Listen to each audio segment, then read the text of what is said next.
ವಿದ್ಯಾರ್ಥಿಗಳೇ, ಇಂದು ನಾವು 10ನೇ ತರಗತಿಯ ಗಣಿತದಲ್ಲಿನ ಹೊಸ ಪಾಠ ಯಾವ್ದಪ್ಪ ಇದು ಅಂತ ಹೇಳಿದ್ರೆ ತ್ರಿಕೋನಮಿತಿಯ ಪ್ರಸ್ತಾವನೆ ಅಂತ ಹೇಳ್ತೀವಿ. ಸೊ ಈ ಪಾಠವನ್ನ ಮಾಡ್ತಾ ಹೋಗೋಣ. ಏನಿದು ತ್ರಿಕೋನಮಿತಿ ಅಂತಂದ್ರೆ ಈ ಪದ ಹೊಸದು ಮಕ್ಕಳೇ. ನಮಗೆ ನಾವು 8ಲ್ಲೂ ಕೇಳಿಲ್ಲ, ಹಾಗೆಯೇ 9ಲ್ಲೂ ಕೂಡ ಕೇಳಿಲ್ಲಪ್ಪ.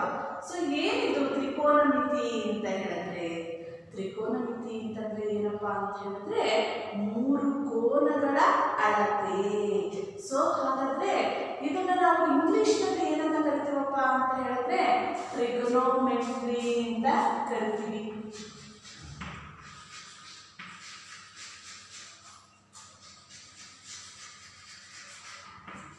ಇಂಗ್ಲಿಷ್ನಲ್ಲಿ ಏನು ಹೇಳ್ತೀವಪ್ಪ ನಾವು ಇದನ್ನ ಟ್ರಿಗ್ನೋಮೆಟ್ರಿ ಅಂತ ಕರಿತೀವಿ. ಈ ಟ್ರಿಗ್ನೋಮೆಟ್ರಿ ಅಂತಕ್ಕಂಥ ಆಂಗ್ಲ ಪದ ಏನಿದೆ ಮಕ್ಕಳೇ, ಇದು 3 ಗ್ರೀಕ್ ಪದಗಳಿಂದ ಆಗಿದೆಯಪ್ಪ. ಅದು ಯಾವ್ದು ಅಂತ ಹೇಳಿದ್ರೆ ಟ್ರೈಗಾನ್,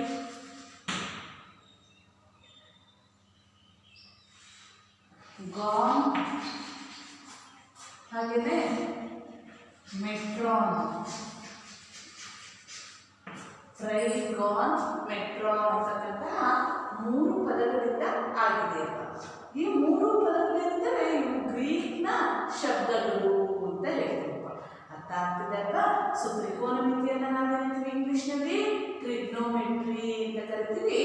ಆ ಟ್ರಿಗ್ನೋಮೆಟ್ರಿ ಅಂತಕ್ಕಂಥ ಪದ ಏನಿದೆ ಅದು 3 ಗ್ರೀಕ್ ಪದಗಳಾದಂತಹ ಟ್ರೈಗಾನ್, ಮೆಟ್ರಾನ್ ಅಂತಕ್ಕಂತಹ 3 ಪದಗಳಿಂದ ಆಗಿದೆಯಪ್ಪ.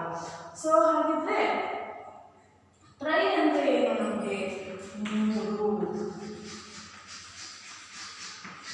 ಗಾನ್ ಅಂತಂದ್ರೆ ಬಾಹುಗಳು, ಹಾಗೆಯೇ ಮೆಟ್ರಾನ್ ಅಂತಂದ್ರೆ ಏನಪ್ಪಾ ಅಂತ ಹೇಳಿದ್ರೆ ಅಳತೆ ಅಂತ ಹೇಳಿ. ಅರ್ಥ ಆಗ್ತಿದೆಯಾ? ಸೊ ಟ್ರೈಗಾನ್, ಮೆಟ್ರಾನ್ ಅಂದ್ರೆ 3 ಬಾಹುಗಳ ಅಳತೆಯನ್ನ ಮಾಡ್ತಕ್ಕಂಥದ್ದನ್ನೇ ನಾವೇನು ಹೇಳ್ತೀವಪ್ಪ ಅಂತ ಹೇಳಿದ್ರೆ ಟ್ರಿಗ್ನೋಮೆಟ್ರಿ ಅಂತ ಹೇಳ್ಬಿಟ್ಟು ಕರಿತೀವಪ್ಪ. ಸೊ ಈ ಟ್ರಿಗ್ನೋಮೆಟ್ರಿನಲ್ಲಿ ನಮಗೆ ಒಟ್ಟು 6 ಅನುಪಾತಗಳು ಅಂತಕ್ಕಂಥದ್ದು ಬರ್ತಾ ಹೋಗುತ್ತಪ್ಪ.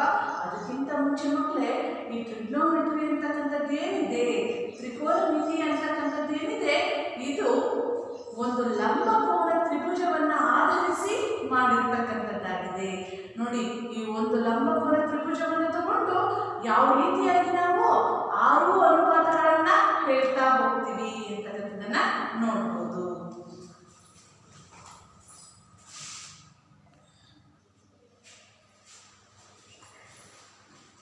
ನೋಡಿ ಮಕ್ಕಳೇ, ನಾವು ಹೇಳಿದ್ವಿ ತ್ರಿಕೋನಮಿತಿ ಅಂತಂದ್ರೆ ಒಂದು ಲಂಬಕೋನ ತ್ರಿಭುಜವನ್ನ ಆಧಾರವಾಗಿ ಇಟ್ಟುಕೊಂಡು ನಾವು ಆ ಲಂಬಕೋನ ತ್ರಿಭುಜದಲ್ಲಿ ಇರ್ತಕ್ಕಂಥ ಬಾಹುಗಳ ಒಂದು ಕೋನವನ್ನ ಆಧರಿಸಿಕೊಂಡು ಅದರ ಬಾಹುಗಳನ್ನ ಹೆಸರಿಸ್ತಾ ಹೋಗ್ತೀವಿ.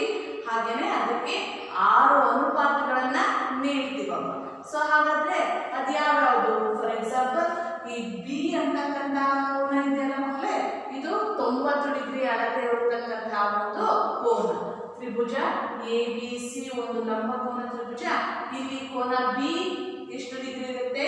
90 ಡಿಗ್ರಿ ಅಳತೆಯನ್ನ ಹೊಂದಿರುತ್ತೆ ಅಂತ ಹೇಳ್ತೀವಿ.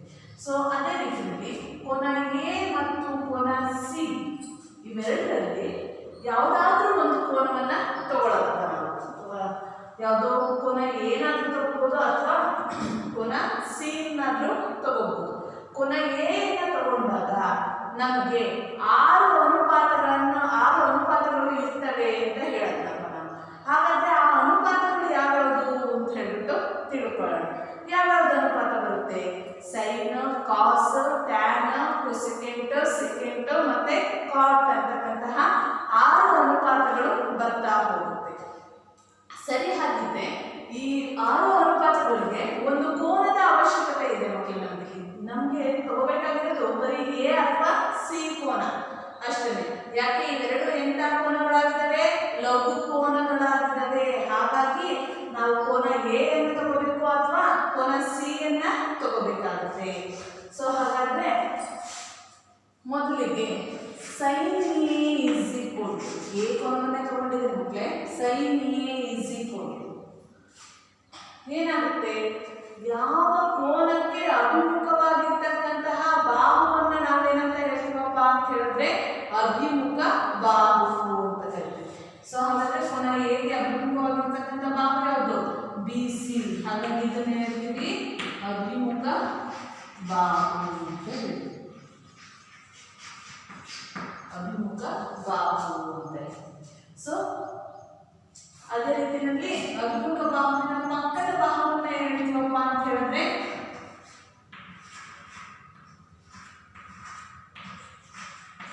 ಪಾರ್ಶ್ವಬಾಹು ಅಂತ ಕರಿತೀವಿ. ಹಾಗಾದ್ರೆ ಲಂಬ ಕೋನಕ್ಕೆ ಎದುರಿರ್ತಕ್ಕಂಥ ಬಾಹುವನ್ನ ವಿಕರ್ಣ ಅಂತ ಹೇಳ್ಬಿಟ್ಟು ಕರಿತೀವಿ. ಅರ್ಥ ಆಗ್ತಿದೆಯಾ? ಸೊ ಕೋನಕ್ಕೆ ಯಾವ ಕೋನವನ್ನ ತಗೊಂಡಿರ್ತೀವಿ ಆ ಕೋನಕ್ಕೆ ಅಭಿಮುಖವಾಗಿರ್ತಕ್ಕಂಥ ಬಾಹುವನ್ನ ಏನ್ ಹೇಳ್ತೀವಿ? ಅಭಿಮುಖ ಬಾಹು ಅಂತ ಕರಿತೀವಿ. ಅಭಿಮುಖ ಬಾಹುವಿನ ಪಕ್ಕದ ಬಾಹುವನ್ನ ಏನ್ ಹೇಳ್ತೀವಪ್ಪ ನಾವು ಅಂತ ಹೇಳಿದ್ರೆ ಪಾರ್ಶ್ವಬಾಹು ಅಂತ ಕರಿತೀವಿ. ಹಾಗೇನೆ ಲಂಬ ಕೋನಕ್ಕೆ ಅಭಿಮುಖವಾಗಿರ್ತಕ್ಕಂತಹ ಬಾಹುವನ್ನ ವಿಕರ್ಣ ಅಂತ ಹೇಳ್ಬಿಟ್ಟು ಕರಿತೀವಿ. ಅರ್ಥ ಆಗ್ತಿದೆ ಅಲ್ವಾ? ಸೊ ಹಾಗಾದ್ರೆ ಮಾಡ್ತಾ ಹೋಗೋಣಪ್ಪ. ಸೈನ್ಯ ಅಂತಂದ್ರೆ ಸೈನ್ಯನ ಅನುಪಾತ ಏನ್ ಬರುತ್ತಪ್ಪ ನಮ್ಗೆ ಅಂತ ಹೇಳಿದ್ರೆ ಅಭಿಮುಖ ಬಾಹು ಡಿವೈಡೆಡ್ ಬೈ ವಿಕರ್ಣ ಅಂತ ಬರುತ್ತಪ್ಪ. ಸೊ ಏನ್ ಬರುತ್ತೆ? ಅಭಿಮುಖ ಬಾಹು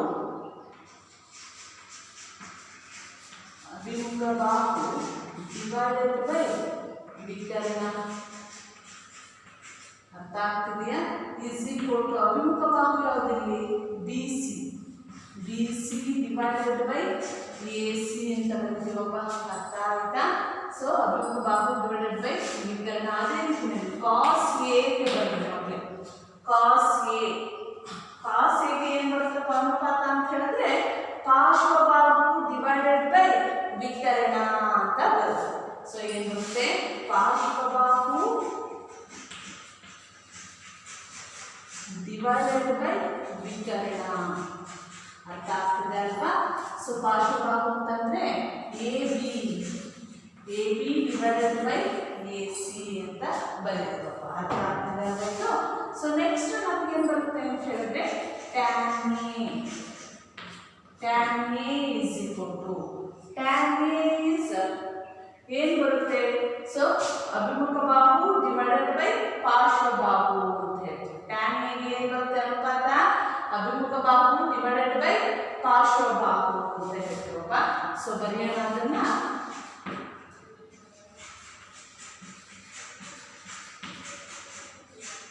ಅಭಿಮುಖ ಬಾಹು ಡಿವೈಡೆಡ್ ಬೈ ಪಾರ್ಶ್ವಬಾಹು.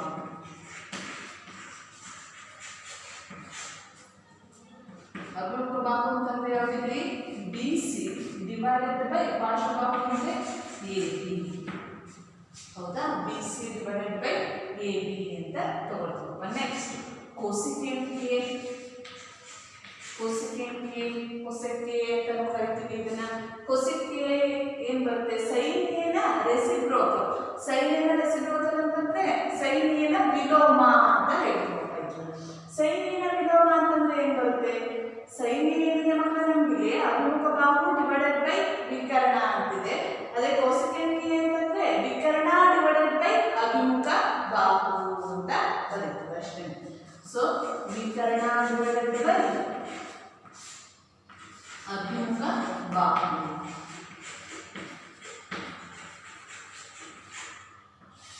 ವಿಕರ್ಣ ಡಿವೈಡೆಡ್ ಬೈ ಅಭಿಮುಖ ಬಾಹು is equal to AC divided by BC. ಸರಿನಾ? ಅರ್ಥ ಆಗ್ತದೆ ಅಲ್ವಾ ಇದು? So next secant A is equal to secant A is a reciprocal of cos A. ಅಂದ್ರೆ cos A ನ ವಿಲೋಮವನ್ನ ನಾವೇನಂತ ತಗೊಳ್ತೀವಪ್ಪ ಅಂತ ಹೇಳಿದ್ರೆ secant A ಅಂತ ತಗೊಳ್ತೀವಿ. ಸೊ ಹಾಗಾದ್ರೆ ಏನು ಬರುತ್ತೆ ನಮಗೆ? ವಿಕರ್ಣ ಡಿವೈಡೆಡ್ ಬೈ ಪಾರ್ಶ್ವಬಾಹು ಅಂತ ಬರೀತೀವಪ್ಪ. ಅರ್ಥ ಆಗ್ತಿದೆಯಾ? ವಿಕರ್ಣ ಡಿವೈಡೆಡ್ ಬೈ ಪಾರ್ಶ್ವಬಾಹು is equal to AC divided by AB ಅಂತ ಬರೀತೀವಿ. ಸರಿನಾ? ಸೊ ಹಾಗಾದ್ರೆ 5 ಕೋನಗಳಾಗಪ್ಪ. 5 ಕೋನಗಳ ಅನುಪಾತಗಳಾಯಿತು. ನೆಕ್ಸ್ಟ್ ಲಾಸ್ಟ್ ಬರ್ತಕ್ಕಂಥದ್ದು ಯಾವುದಪ್ಪ ನಮಗೆ ಅಂತ ಹೇಳಿದ್ರೆ ಕಾಟ್. ಅಂದ್ರೆ ಕಾಟ್ A is equal to ಏನ್ ಬರುತ್ತೆ? ಕಾಟ್ A ಅಂತಂದ್ರೆ ಅದೇನಪ್ಪ ಅಂತ ಹೇಳಿದ್ರೆ tan A ನ ವಿಲೋಮ ಅಂತ ತಗೊಳ್ತೀವಿ. tan A ನ ವಿಲೋಮ ಅಂತಂದ್ರೆ ಏನ್ ಬರುತ್ತೆ ನಮಗೆ? ಪಾರ್ಶ್ವಬಾಹು ಡಿವೈಡೆಡ್ ಬೈ ಅಭಿಮುಖ ಬಾಹು ಅಂತ ತಗೊಳ್ತೀವಿ. ಸೊ ಪಾರ್ಶ್ವಬಾಹು ಡಿವೈಡೆಡ್ ಬೈ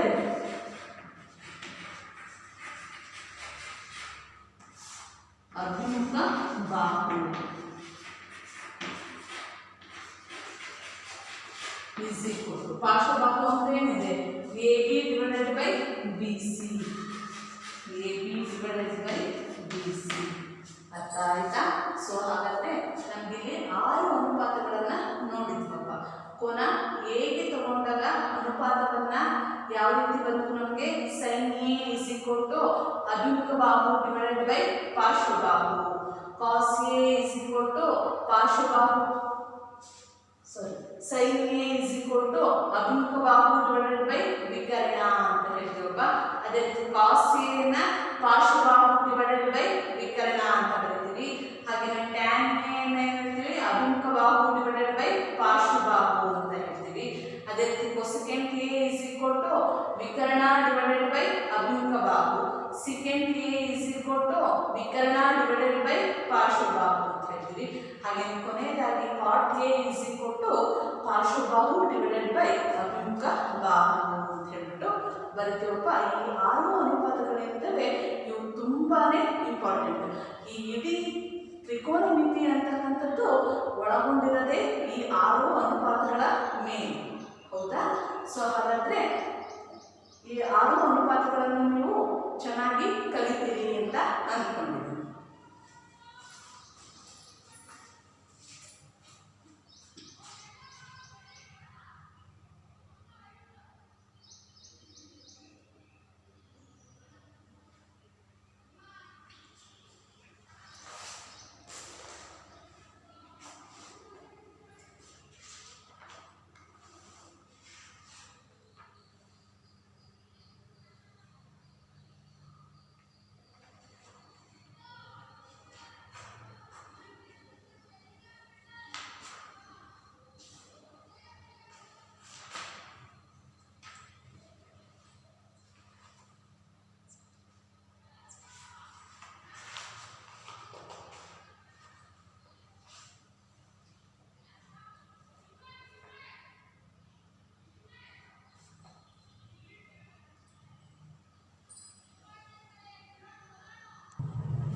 ನೋಡಿ ಮಕ್ಕಳೇ, ನಾವಿವಾಗ ಒಂದು ಲೆಕ್ಕವನ್ನು ಬಿಡಿಸೋಣ ಪ್ರಯತ್ನದಲ್ಲಿ. ಏನಿದೆ, ತ್ರಿಭುಜ ಎ ಬಿ ಸಿ ಯಲ್ಲಿ ಕೋನ B is equal to 90 degree. A B is equal to 24 centimetre, B C is equal to 7 centimetre. ಆದರೆ ಕೆಳಗಿನವುಗಳನ್ನು ಕಂಡುಹಿಡಿಯಿರಿ ಅಂತ ಹೇಳಿದೆ.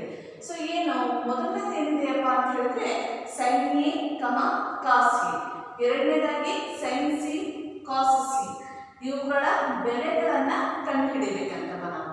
ಸೊ ಹೇಗೆ ಮಾಡ್ಬೋದು ಅಂತಕ್ಕಂಥದ್ದನ್ನ ನೋಡ್ತಾ ಹೋಗೋಣ. ಸೊ ಕೋನ ಬಿ ಯಲ್ಲಿ ನಮಗೆ ಲಂಬಕೋನ ಉಂಟಾಗಿದೆ ಅಂತ ಹೇಳಿದರೆ ಅವರೇ. ಸೊ ಹಾಗಾದ್ರೆ ಎ ಮತ್ತು ಸಿ ಗಳೆರಡು ಎಂಥ ಕೋನಗಳಾಗಿರುತ್ತೆ? ಲಘು ಕೋನಗಳಾಗಿರುತ್ತೆ. ಹೌದು. ಸೊ ಹಾಗಾದ್ರೆ ಎ ಬಿ ಯ ಅಳತೆಯನ್ನ ಕೊಟ್ಟಿದ್ದಾರಪ್ಪ. ಎಷ್ಟಿದೆ? 24 ಸೆಂಟಿಮೀಟರ್. ಅದೇ ರೀತಿಯಲ್ಲಿ ಬಿ ಸಿ ಯ ಅಳತೆಯನ್ನು ಕೂಡ ಕೊಟ್ಟಿದ್ದಾರೆ, 7 ಸೆಂಟಿಮೀಟರ್ ಇದೆ ಮಕ್ಕಳೇ. ಅರ್ಥ ಆಗ್ತಿದೆಯಾ? ಸೊ ಎ ಬಿ ಯ ಅಳತೆ ಎಷ್ಟಿದೆ? 24 ಸೆಂಟಿಮೀಟರ್. ಬಿ ಸಿ ಯ ಅಳತೆ 7 ಸೆಂಟಿಮೀಟರ್ ಇದೆ. ಹೌದಾ? ಅವ್ರು ಕೊಟ್ಟಿರೋದು ಇಷ್ಟನೇ ನಮಗೆ. ಆದ್ರೆ ನಮಗೆ ಇಲ್ಲಿ ವಿಕರ್ಣದ ಅಳತೆ ಬೇಕಪ್ಪ. ಯಾವುದದು ವಿಕರ್ಣ ಅಂತಕ್ಕಂಥದ್ದು? ಎ ಸಿ ಇಲ್ಲಿ ನಮ್ಗೆ ಏನಾಗಿದೆ? ವಿಕರ್ಣ ಅಂತ ಹೇಳ್ತೀವಿ. ಸೊ ವಿಕರ್ಣದ ಅಳತೆಯನ್ನ ಕಂಡುಹಿಡಿಯಬೇಕಾದ್ರೆ ಒಂದು ಲಂಬಕೋನ ತ್ರಿಭುಜದಲ್ಲಿ 2 ಬಾಹುಗಳ ಅಳತೆ ಗೊತ್ತಿರುತ್ತಪ್ಪ. 2 ಬಾಹುಗಳ ಅಳತೆ ಗೊತ್ತಿದ್ಮೇಲೆ ವಿಕರ್ಣದ ಅಳತೆಯನ್ನ ಕಂಡುಹಿಡಿಬೇಕು. ಇನ್ನೊಂದು ಬಾಹುವಿನ ಅಳತೆಯನ್ನ ಕಂಡುಹಿಡಿಬೇಕು ಅಂತಂದ್ರೆ ನಮ್ಗೆಲ್ಲ ಗೊತ್ತೇ ಇದೆಯಪ್ಪ. ಏನು, ನಾವು ಯಾವ ಪ್ರಮೇಯವನ್ನ ಹಾಕಬೇಕಾಗುತ್ತೆ ಇಲ್ಲಿ? ಪೈಥಾಗೊರಸ್ನ ಪ್ರಮೇಯ ಅಂತ ಹೇಳ್ತೀವಪ್ಪ. ಸೊ ಪೈಥಾಗೊರಸ್ನ ಪ್ರಮೇಯದಂತೆ ಏನಂತ ಬರುತ್ತೆ? ಒಂದು ಲಂಬಕೋನ ತ್ರಿಭುಜದಲ್ಲಿ ವಿಕರ್ಣದ ಮೇಲಿನ ವರ್ಗವು ಉಳಿದೆರಡು ಬಾಹುಗಳ ಮೇಲಿನ ವರ್ಗಗಳ ಮೊತ್ತಕ್ಕೆ ಸಮವಾಗಿರುತ್ತದೆ ಅಂತ ಹೇಳುತ್ತೆ. ಏನು ಹೇಳುತ್ತೆ ನಮಗೆ ಪೈಥಾಗೊರಸ್ನ ಪ್ರಮೇಯ? ಒಂದು ಲಂಬಕೋನ ತ್ರಿಭುಜದಲ್ಲಿ ವಿಕರ್ಣದ ಮೇಲಿನ ವರ್ಗವು ಉಳಿದೆರಡು ಬಾಹುಗಳ ಮೇಲಿನ ವರ್ಗಗಳ ಮೊತ್ತಕ್ಕೆ ಸಮನಾಗಿರುತ್ತದೆ ಅಂತ ಹೇಳುತ್ತೆ. ಸೊ ಅದರ ಪ್ರಕಾರ ನಾವು ಬರೆದು ಏನು ಬರೀಬಹುದಪ್ಪ ಇಲ್ಲಿ ಅಂತ ಹೇಳಿದ್ರೆ A C square is equal to A B square plus B C square. A B square plus B C square. ಯಾವ ಅಳತೆಯನ್ನು ಕಂಡುಹಿಡಿಯಬೇಕು ಮಕ್ಕಳೇ? ನಾವಿಲ್ಲಿ ಎ ಸಿ ಅಳತೆಯನ್ನ ಕಂಡುಹಿಡಿಯಬೇಕು. ಸೊ ಹಾಗಾದ್ರೆ ಹಾಗೆ ಬರ್ಕೊಡ್ತೀನಪ್ಪ. ಎ ಸಿ ಸ್ಕ್ವೇರ್ನ is equal to A B square. A B ಎಷ್ಟಿದೆ? 24 ಇದೆ. ಸೊ ಹಾಗಾಗಿ ಎ ಬಿ ಸ್ಕ್ವೇರ್ ಅಂತಂದ್ರೆ 24 whole square plus B C square. B C ಅಂತ ಎಷ್ಟಿದೆಯಪ್ಪ 7 ಸೆಂಟಿಮೀಟರ್ ಇದೆ. ಸೊ ಹಾಗಾಗಿ ಇದನ್ನ 7 ಸ್ಕ್ವೇರ್ ಅಂತ ಬರೀತೀನಿ. ಅರ್ಥ ಆಯ್ತಾ? ಸೊ ಹಾಗಾದ್ರೆ A C square is equal to 24 whole square ಅಂದ್ರೆ ಏನಂತ 24ನ್ನ 2 ಸಲ ಗುಣಿಸಿ ಅಂತ ಅರ್ಥ.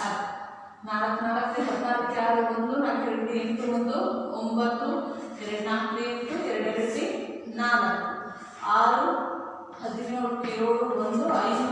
7 1 576. ಹೌದಾ? 24ನ್ನ ನಾವು 2 ಸಲ ಗುಣಿಸಿದ್ರೆ ನಮಗೆ ಬರ್ತಕ್ಕಂಥ ಉತ್ತರ ಏನಪ್ಪಾ ಅಂತ ಹೇಳಿದ್ರೆ 576.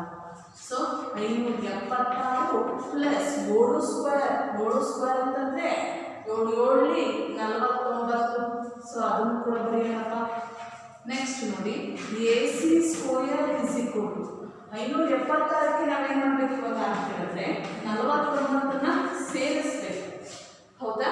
ಸೊ 576ಕ್ಕೆ 49ನ್ನ ಸೇರಿಸಿದ್ರೆ ಎಷ್ಟು ಬರುತ್ತೆ ನೋಡೋಣ.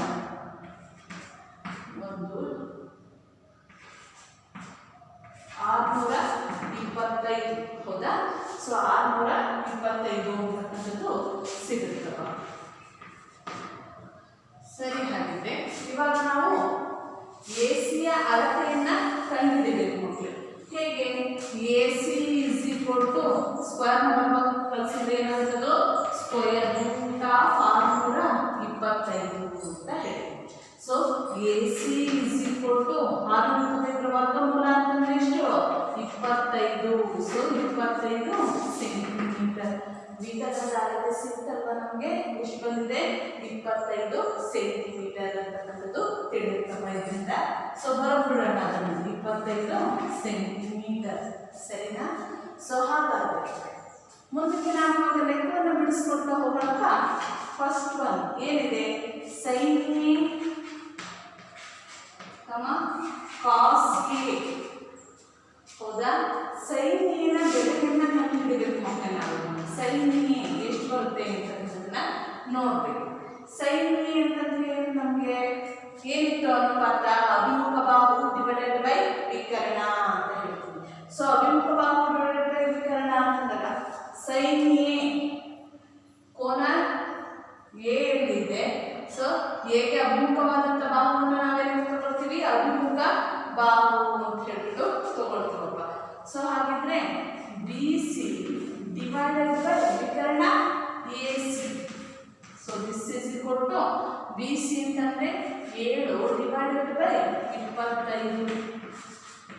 ಅರ್ಥ ಆಯ್ತಾ? ಸೊ ಸೈನ್ ಎ ಎಷ್ಟು ಬಂತು ಮಕ್ಕಳು? ನಮಗೆ 7 ಡಿವೈಡೆಡ್ ಬೈ 25 ಅಂತಕ್ಕಂಥದ್ದು ಬಂದಿದೆ. ನೆಕ್ಸ್ಟ್ ಏನು ಕಂಡುಹಿಡಿಯಬೇಕು? ಕಾಸ್ ಎ ನ ಬೆಲೆಯನ್ನು ಕಂಡುಹಿಡಿಯಬೇಕು. Cos A is equal to ಪಾರ್ಶ್ವಬಾಹು ಡಿವೈಡೆಡ್ ಬೈ ವಿಕರ್ಣ. Cos A is equal to ಪಾರ್ಶ್ವಬಾಹು ಡಿವೈಡೆಡ್ ಬೈ ವಿಕರ್ಣ. ಸೊ ಪಾರ್ಶ್ವಬಾಹು ಅಂತಂದ್ರೆ ಯಾವ್ದಾಗುತ್ತಪ್ಪ? A B divided by A C. ಹೌದಾ? ವಿಕರ್ಣ ಅಂದ್ರೆ ಎ ಸಿ ಆಗುತ್ತೆ, ಪಾರ್ಶ್ವಬಾಹು ಅಂತಂದ್ರೆ ಎ ಬಿ ಆಗಿರುತ್ತೆ. ಸೊ ಎ ಬಿ ಎಷ್ಟಿದೆ ಮಕ್ಕಳಿಗೆ? 24 ಡಿವೈಡೆಡ್ ಬೈ 25 ಅಂತ ಬರೀತೀವಪ್ಪ. ಅರ್ಥ ಆಗ್ತಿದೆಯಾ? ಸೊ ನೆಕ್ಸ್ಟ್ ಇದು ಫಸ್ಟ್ ಒನ್ ಲೆಕ್ಕಗಳಾಗಿದೆ. ಫಸ್ಟ್ ಟರ್ಮಿಂದು. ಸೊ ಸೆಕೆಂಡ್ ಒನ್ ನೋಡೋಣ. ಏನಿದೆ ಎರಡನೇದು? Sign C cos C. ಎರಡನೇದಿದೆ ಸೈನ್ ಸಿ ಕಾಸ್ ಸಿ. ಹೌದಾ? ಸೊ ಸೈನ್ ಸಿ ಅಂತಂದ್ರೆ ಏನು ಬರುತ್ತೆ? Sine C is equal to ಕೋನ ಸಿ ಅಲ್ಲಿ ತಗೋಬೇಕು ಮಕ್ಕಳೇ. ನಾವು ಕೂಡ ಸಿಗೆ ಅಭಿಮುಖವಾಗಿರ್ತಕ್ಕಂಥ ಬಾಹುವನ್ನು ನಾವೇನು ಹೇಳ್ತೀವಿ? ಅಭಿಮುಖ ಬಾಹು ಅಂತ ಹೇಳ್ಬಿಟ್ಟು ಕರಿತೀವಿ. ಸೊ ಹಾಗಿದ್ರೆ ಇಲ್ಲಿ ಅಭಿಮುಖ ಬಾಹು ಯಾವ್ದಾಗುತ್ತೆ ಇವಾಗ? A B divided by A C ವಿಕರ್ಣ is equal to A B ಅಂತಂದ್ರೆ ಎಷ್ಟಿದೆಯಪ್ಪ? 24 ಡಿವೈಡೆಡ್ ಬೈ 25. ಸೊ ಇದನ್ನೇನು ಹೇಳ್ತೀವಿ ನಾವು? ಸೈನ್ ಸಿಯ ಬೆಲೆ ಅಂತ ಕರಿತೀವಿ. ಸೊ ಅದೇ ರೀತಿಯಲ್ಲಿ cos C is equal to ಪಾರ್ಶ್ವಬಾಹು ಡಿವೈಡೆಡ್ ಬೈ ವಿಕರ್ಣ. ಪಾರ್ಶ್ವಬಾಹು ಅಂತಂದ್ರೆ ಯಾವ್ದಾಗುತ್ತೆ? B C divided by A C is equal to B C ಅಂತಂದ್ರೆ 7 ಡಿವೈಡೆಡ್ ಬೈ 25. ಅರ್ಥ ಆಯ್ತಾ? So sine A cos A ಯ ಬೆಲೆಗಳು ಎಷ್ಟು ಅಂತ ಅನ್ನೋದನ್ನು ನೋಡಿದ್ವಿ. ಅದೇ ರೀತಿ ಸೈನ್ ಸಿ ಕಾಸ್ ಸಿ ಯ ಬೆಲೆಗಳು ಎಷ್ಟು ಅಂತಕ್ಕಂಥದ್ದನ್ನು ಸಹ ಇಲ್ಲಿ ಅರ್ಥ ಮಾಡ್ಕೊಂಡಿದ್ದೀವಿ. ಸೊ ಈ ಲೆಕ್ಕ ಅರ್ಥ ಆಗಿದೆ ಅಂತ ಅಂದ್ಕೊಂಡಿದ್ದೀವಿ.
ಇಲ್ಲಿ ನೋಡಿ ಎರಡನೇ ಲೆಕ್ಕವನ್ನು ನೋಡೋಣಪ್ಪ.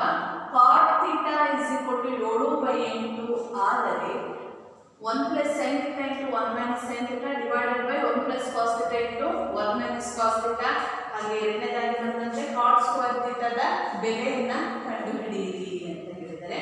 ಸೊ ಮಾಡ್ತಾ ಹೋಗೋಣ ಮಕ್ಕಳೇ. ಇವಾಗ ಕಾಟ್ ಥೀಟಾ ಅಂತಂದ್ರೆ ಏನು? ಕಾಟ್ನ ಅನುಪಾತಗಳು ಏನೇನು ಬರುತ್ತಪ್ಪ ನಮಗೆ ಅಂತ ಹೇಳಿದ್ರೆ ಪಾರ್ಶ್ವಬಾಹು ಡಿವೈಡೆಡ್ ಬೈ ಅಭಿಮುಖ ಬಾಹು. ಒಂದು ಲಂಬಕೋನ ತ್ರಿಭುಜ ಇದೆ ಅಂತ ಹೇಳಿದ್ರೆ ನಾವು ಇಲ್ಲಿ ABC ಒಂದು ಲಂಬಕೋನ ತ್ರಿಭುಜ ಅಂತ ಹೇಳ್ಬಿಟ್ಟು ತಗೊಳ್ತೇವೆ. ಸೊ ಇಲ್ಲಿ ಒಂದು ಕೋನಕ್ಕೆ ಥೀಟಾ ಕೋನ ಅಂತ ಹೇಳ್ಬಿಟ್ಟು ತಗೊಳ್ತೀವಿ. ಅರ್ಥ ಆಗ್ತಿದೆಯಾ? ಕೋನ ಸಿ ಯಲ್ಲಿ ಥೀಟಾ ಕೋನ ಅಂತಕ್ಕಂಥದ್ದು ಉಂಟಾಗಿದೆ ಅಂತ ಹೇಳ್ತೀವಪ್ಪ. ಸೊ ಹಾಗಾದ್ರೆ ಥೀಟಾದ ಅಭಿಮುಖ ಬಾಹುವನ್ನ ನಾವೇನಿರ್ತೀವಿ? ಅಭಿಮುಖ ಬಾಹು ಅಂತೀವಿ. ಇನ್ನ ಉಳಿದಂತ ಬಾಹುವನ್ನ ಪಾರ್ಶ್ವಬಾಹು. ಇದನ್ನ ಏನಂತ ಕರಿತೀವಪ್ಪ ಅಂತ ಹೇಳಿದ್ರೆ ವಿಕರ್ಣ ಅಂತ ಹೇಳ್ಬಿಟ್ಟು ಕರಿತೀವಿ. ಅರ್ಥ ಆಗ್ತಿದೆಯಾ? ಸೊ ಹಾಗಾದ್ರೆ ಕಾಟ್ ಥೀಟಾದ ಅನುಪಾತ ಏನಿದೆ ಅಂತ ಹೇಳಿದ್ರೆ ನಾನು ಪಾರ್ಶ್ವಬಾಹು ಡಿವೈಡೆಡ್ ಬೈ ಅಭಿಮುಖ ಬಾಹು. ಸೊ ಪಾರ್ಶ್ವಬಾಹು ಅಂದ್ರೆ BC, ಅಭಿಮುಖ ಬಾಹು ಅಂದ್ರೆ AB. 7 ಮತ್ತೆ 8 ಆಗುತ್ತೆ. ಅರ್ಥ ಆಗ್ತಿದೆಯಾ? ಸೊ ಹಾಗಾದ್ರೆ ನಮಗೆ ಪೈಥಾಗೋರಸ್ನ ಪ್ರಮೇಯವನ್ನು ಅಪ್ಲೈ ಮಾಡೋದು ಗೊತ್ತಿದೆ ಮಕ್ಕಳೇ. ಹೇಗೆ? AC square is equal to AB square plus BC square. AC square is equal to AB square. AB ಅಂದ್ರೆ ಎಷ್ಟಿದೆ? 8 square plus 7 square. AC square is equal to 8 square ಅಂತಂದ್ರೆ ಬೆಲೆ 64 ಪ್ಲಸ್ 49. 7 ಸ್ಕ್ವೇರ್ ಅಂತಂದ್ರೆ 49 ಬರುತ್ತೆ. AC square is equal to 64 49 ಕೂಡಣಪ್ಪ. 64 ಮತ್ತೆ 49 9 10 3 1 10 113 ಹೌದು 113 ಅನ್ನೋದು ಸಿಗುತ್ತೆ ನಮಗೆ. So AC is equal to square root of 113 ಅಂತ ಬರುತ್ತೆ. ಅರ್ಥ ಆಗ್ತಿದೆಯಾ? AC ಯ ಬೆಲೆ ಎಷ್ಟು ಬರುತ್ತೆ ನಮಗೆ? ಸ್ಕ್ವೇರ್ ರೂಟ್ ಆಫ್ 113 ಅಂತ ಸಿಗುತ್ತೆ. ಅದನ್ನ ಇಲ್ಲಿ ಕೂಡ ಹಾಕೋಣ. Square root of 113. So next ನೋಡಿ, ಒಂದನೇ ಲೆಕ್ಕವನ್ನ ಬಿಡಿಸೋಣಂತಪ್ಪ. ಇದರ ಆಧಾರದ ಮೇಲೆ ಏನಿದೆ? 1 plus sine theta into 1 minus sine theta. 1 plus sine theta into 1 minus sine theta divided by 1 plus cos theta into 1 minus cos theta ಅಂತ ಇದೆ. ಹೌದಾ? So 1 plus sine theta 1 plus sine theta ಅಂತಂದ್ರೆ ಏನು ಬರುತ್ತಪ್ಪ? ಇದು ನಮಗೆ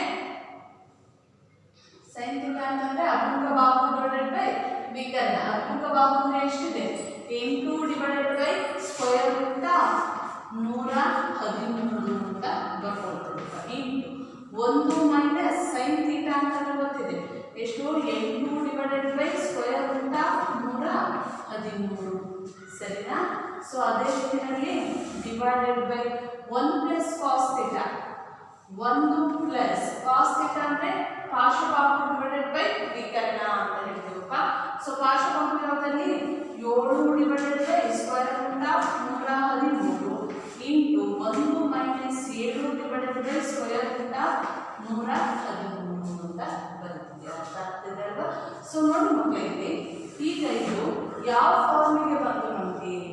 a plus B into a minus B ರೂಪದಲ್ಲಿ ಇದೆ ಅಂತ ಹೇಳ್ತೀವಪ್ಪ. ಅದೇ ರೀತಿ ಇಲ್ಲೂ ಕೂಡ a plus B into a minus B. ನಮಗೆ ನಿತ್ಯ ಸಮೀಕರಣ ಗೊತ್ತಿದೆ ಮಕ್ಕಳೇ. ಏನು ಹೇಳುತ್ತೆ? a plus B into a minus B is equal to a square minus B square ಅಂತ ಹೇಳ್ಬಿಟ್ಟು ಬರುತ್ತೆ ಅದನ್ನ ಅರ್ಥ ಮಾಡ್ಕೊಂಡಿದ್ದೀವಪ್ಪ. ಸೊ ಹಾಗಾದ್ರೆ ಅದೇ ರೀತಿಯಲ್ಲಿ ಬಿಡಿಸೋಣ. a plus B into a minus B is equal to a square minus B square ಅಂತ ಹೇಳ್ತೀವಿ. ಸೊ a ಸ್ಕ್ವೇರ್ ಅಂದ್ರೆ ಇಲ್ಲಿ 1 square minus 8 divided by 8 by square root 113 whole square. ಹೌದಾ? ಡಿವೈಡೆಡ್ ಬೈ ಇಲ್ಲ ಅಷ್ಟೇ a plus B into a minus B is equal to a square minus B square. 1 square minus 7 by root 113 whole square. ಸರಿಯೇನಪ್ಪ? ಅರ್ಥ ಆಗ್ತದೆ ಅಲ್ವಾ? Is equal to 1 square ಅಂತಂದ್ರೆ 1 minus 8 square ಅಂತಂದ್ರೆ 64 divided by square root cancel ಆಗುತ್ತೆ. ಉಳಿಯೋದೆಷ್ಟು? 113 ಅಂತಕ್ಕಂಥದ್ದು ಉಳಿಯುತ್ತೆ. So ಅದೇ ರೀತಿಯಾಗಿ ಇಲ್ಲಿ 1 ಸ್ಕ್ವೇರ್ ಅಂತಂದ್ರೆ 1 ಮೈನಸ್ 7 ಸ್ಕ್ವೇರ್ ಅಂತಂದ್ರೆ 49 ಡಿವೈಡೆಡ್ ಬೈ 113. ಯಾಕೆಂದ್ರೆ ಸ್ಕ್ವೇರ್ ರೂಟ್ ಕೂಡ ಕ್ಯಾನ್ಸಲ್ ಆಗೋಯ್ತು. ಸೊ ಏನು ಬರುತ್ತೆ ಈಗ ನೋಡಿ? ಲಾಸಹವನ್ನು ತಗೊಳ್ಳೋಣ. ಇಲ್ಲಿ ಏನಿಲ್ಲ ಛೇದದಲ್ಲಿ ಒಂದಿರುತ್ತೆ, ಇಲ್ಲೂ ಕೂಡ ಛೇದದಲ್ಲಿ ಒಂದೇ ಇರುತ್ತೆ. 113 ಲಾಸಹ 113 ಆಗುತ್ತೆ.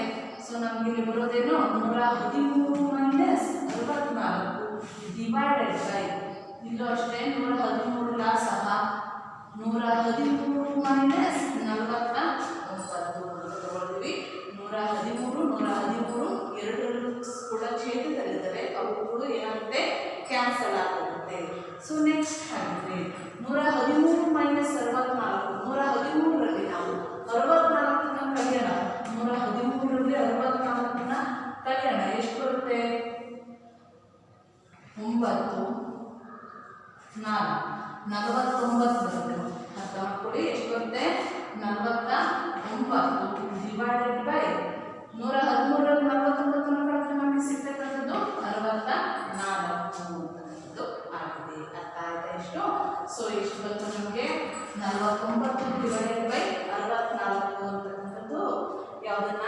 1 plus sine theta into 1 minus sine theta divided by 1 plus cos theta into 1 minus cos ಥೀಟಾವನ್ನ ಮಾಡಿದಾಗ ನಮಗೆ ಎಷ್ಟು ಬರುತ್ತೆ ಉತ್ತರ ಅಂತ ಹೇಳಿದ್ರೆ 49 ಡಿವೈಡೆಡ್ ಬೈ 64 ಅಂತಕ್ಕಂಥದ್ದು ಸಿಗುತ್ತಪ್ಪ.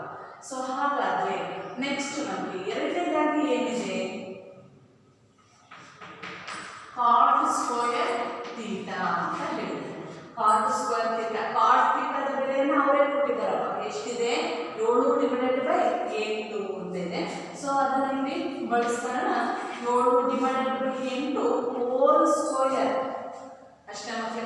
ನೋಡಿ, ಕಾಟ್ ಸ್ಕ್ವೇರ್ ಥೀಟಾ ಅಂದ್ರೆ 7 divided by 8 whole square is equal to 7 square ಅಂದ್ರೆ 49 ಡಿವೈಡೆಡ್ ಬೈ 8 ಸ್ಕ್ವೇರ್ ಅಂದ್ರೆ 64. ಎರಡಕ್ಕೂ ಕೂಡ ಒಂದೇ ಉತ್ತರ ಬರುತ್ತೆ ಮಕ್ಕಳೇ ನಮಗೆ. So 1 plus sine theta into 1 minus sine theta divided by 1 plus cos theta into 1 minus cos ಥೀಟಾನ ಸಾಲ್ವ್ ಮಾಡಿದ್ರು ಕೂಡ ನಮಗೆ ಎಷ್ಟು ಬಂದಿದೆ? 49 ಡಿವೈಡೆಡ್ ಬೈ 64 ಬಂದಿದೆ. ಅದೇ ರೀತಿ ಕಾಟ್ ಸ್ಕ್ವೇರ್ ಥೀಟಾದ ಬೆಲೆ ಕೂಡ 49 ಡಿವೈಡೆಡ್ ಬೈ 64 ಬಂದಿದೆ. ಸೊ ಹಾಗಾದ್ರೆ ಈಗ ಮಾಡಿರ್ತಕ್ಕಂಥ ಒಂದು ಲೆಕ್ಕ ಅರ್ಥ ಆಗಿದೆ ಅಂತ ನಿಮಗೆ?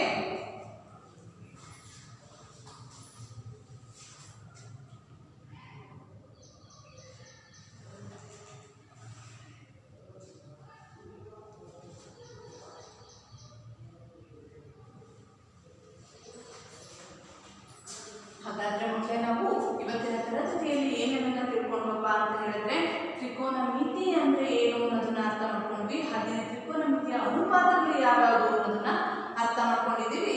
ಅದೇ ರೀತಿಯಲ್ಲಿ ತ್ರಿಕೋನಮಿತಿಯ ಮೇಲೆ ಕೆಲವೊಂದು ಲೆಕ್ಕಗಳನ್ನ ಮಾಡಿದ್ದೀವಪ್ಪ. ಸೊ ಹಾಗಾದ್ರೆ ಈ ಅಭ್ಯಾಸ 11.1 ಅಂತ ಇದೆ ಅಲ್ವಾ, ಅದರಲ್ಲಿ ಇರ್ತಕ್ಕಂಥ ಈ ಉಳಿದ ಲೆಕ್ಕಗಳನ್ನ ನೀವೇ ಮಾಡಿ.